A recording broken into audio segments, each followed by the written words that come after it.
suis Chief of Staff, donc en bon français, directeur de cabinet du directeur juridique du groupe, donc Alexandre Menet.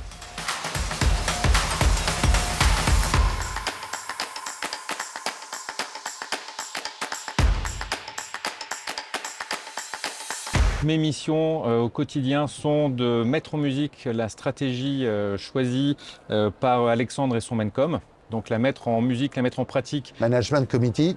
Exactement, le Management Committee, donc de le mettre en pratique au sein de la direction juridique, et donc ce qui fait que j'ai un rôle assez transverse, puisque voilà, je dois parler à la fois aux équipes, mettre en place donc des nouveaux outils, des nouveaux process.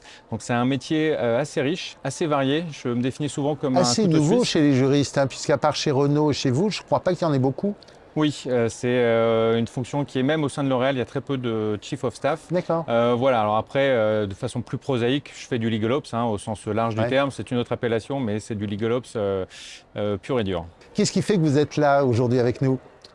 Écoutez, moi, c'est le plaisir de rencontrer des pairs, puisque comme vous l'avez dit, c'est une profession qui est peut-être pas embryonnaire, mais en tout cas qui est encore naissante. Donc voilà, moi j'ai été formé sur le tas, si je puis dire.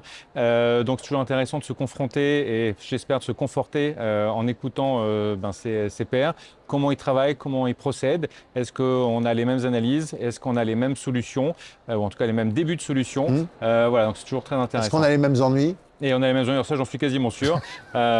Et aussi, l'idée, c'est également de partager avec les jeunes, les étudiants ou ceux qui peut-être sont intéressés par la matière mais hésitent à passer, à sauter le pas, pour leur dire que oui, c'est assez passionnant comme métier.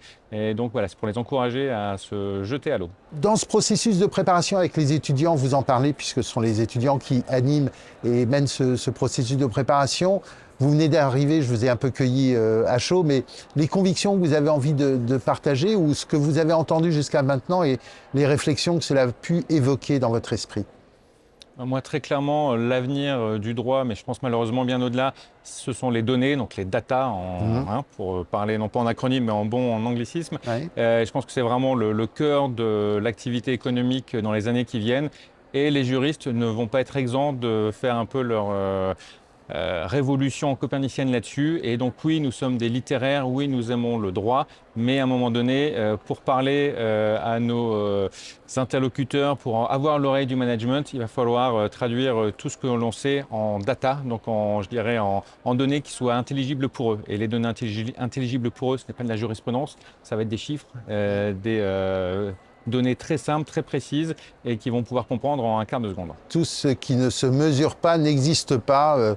Certains qui étaient à votre place auraient pu être ingénieurs, ils sont dans le droit et on ne peut que rappeler aujourd'hui que c'est pas parce qu'on est scientifique qu'il ne faut pas faire de droit ou littéraire voilà. Faire du droit, mais plutôt l'inverse. Et inversement. Alors Thomas, avec tout ce programme, est-ce que vous vous sentez un peu illuminé, au moins différent quand même, hein?